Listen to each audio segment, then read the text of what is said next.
ఇప్పుడు మీరు తప్పులు చేసి గెలిచారయ్యా, మేము నిజాయితీగా ఉన్నాం. మీరు తప్పులు చేస్తున్నారు, ఇప్పుడు చేస్తున్నారు. మీ బతుకులే మీలాగా వ్యవహరించలేము. వంద ఎలక్షన్లు ఓడిపోయాం. మీ చరిత్ర ఎంత అసలు? మీరు పోరాటం చేశారా? మీకు ఎక్కడుంది రైతు అర్హత? ఎక్కడుంది కాంగ్రెస్ ఆలోచించాలి. మీరు కొద్దిగా ఆలోచన చేసి మాట్లాడాలా? అడ్డం మాట్లాడటం కాదు. నువ్వు మాట్లాడావు, నేను మాట్లాడారా? నేను మాట్లాడారా? హిందీ, నాలుగు భాషలో మాట్లాడావు. నేను ఫ్యాక్ట్స్ మాట్లాడాను. ఫ్యాక్ట్స్ మాట్లాడు. నేను ఎలక్షన్ మాట్లాడాను. ఎలక్షన్ మాట్లాడు. బెంగాల్ గురించి మాట్లాడాను. అస్సాం గురించి మాట్లాడు. బీజేపీ అంటేనే భారతీయ జనతా పార్టీ. ఏం మాట్లాడుతున్నారు? ఏడ మాట్లాడింది మీరు? హిందువుల సైదా గారు మహేష్ గారు ప్లీజ్. ఈ రోజు 5 రాష్ట్రాల ఫలితాలు రాబోయే లోక్సభ ఎన్నికలపైన, కేంద్ర రాజకీయాలపైన ఎలాంటి ప్రభావం చూపించబోతున్న అంశాలపైన మాట్లాడదాం సైదా గారు. ఇప్పుడు ఒకటి చక్రి గారు, నేనేం మాట్లాడుతున్నాను, అతను అడ్డం పడుతున్నాడు. అతను చెప్పినంత మేము విన్నాం. అంత ఉన్మాదంతో రెచ్చిపోతేట, వాస్తవాలు తెలుసుకోపోతే ఏం మాట్లాడుతున్నావు? ఉన్మాదం అని చెప్పేసి. ఉన్మాదం ఏంటది? ఏం నువ్వులాంటి యువకుడు, నీలాంటి యువకుడు తప్పదారి పట్టిపోతే దేశం ఏమైంది? మహేష్ గారు సైదా గారిని మాట్లాడిద్దాం. మళ్ళీ మీకు అవకాశం ఇచ్చినప్పుడు మీరు మాట్లాడండి మహేష్ గారు. సైదా గారు ప్లీజ్. చక్రి గారు, ఎందుకంటే వాస్తవంగా ఈ దేశంలో మీరు గమనించండి. ఎందుకంటే ఈ దేశ స్వాతంత్రంలో కనీసం పనిచేయనటువంటి వ్యక్తులు, ఈ దేశ స్వాతంత్రం కోసం పోరాటం చేయనటువంటి వ్యక్తులు ఈరోజు దేశభక్తి ముసుగులో ఈ విధంగా మాట్లాడితే బాధ కలుగుతాం. ఈర సావర్కర్ లాంటి వ్యక్తులు కూడా ఆ రోజు మరి బ్రిటిష్ వాడికి తొత్తులుగా వ్యవహరించినటువంటి వ్యక్తులు.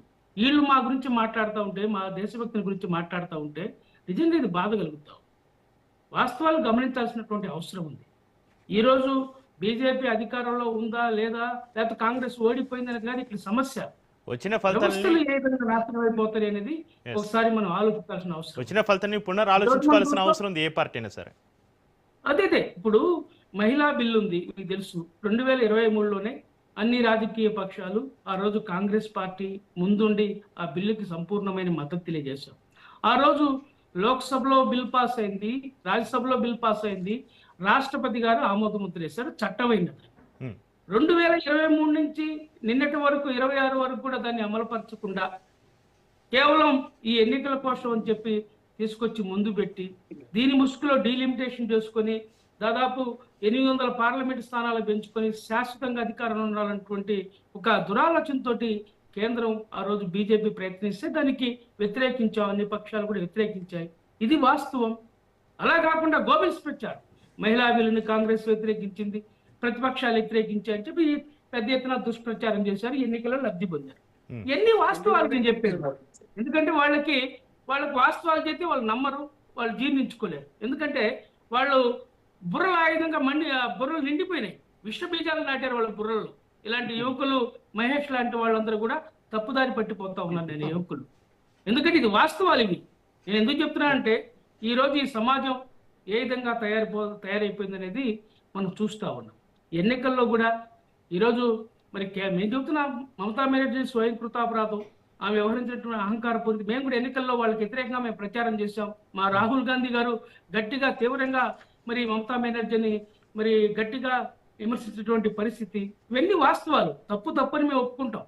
మీలాగా డాంబికాలకు బాగు మేము బీజేపీ వాళ్ళలాగా. ఎన్ని వాస్తవాలు మీరు గుర్తుపెట్టుకోవాలి.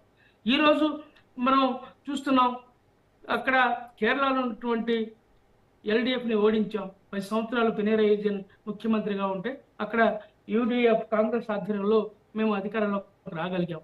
ఈరోజు మనం చూసినట్లయితే తమిళనాడులో మరి దళపతి విజయన్ బ్రహ్మాండమైనటువంటి మెజార్టీతో ఆయన మనం చూస్తున్నాం. మ్యాజిక్ ఫిగర్ దగ్గరలో ఆయన ఉన్నటువంటి పరిస్థితి. మరి బీజేపీ ఎన్ని ప్రయత్నాలు చేసింది, విజయన్ ఎన్ని ఇబ్బందులు పెట్టింది. అతని సినిమాని కూడా మరి సెన్సార్ పేరుతోటి కేంద్ర ప్రభుత్వం రాకుండా చూస్తే అడ్డుపడితే అతన్ని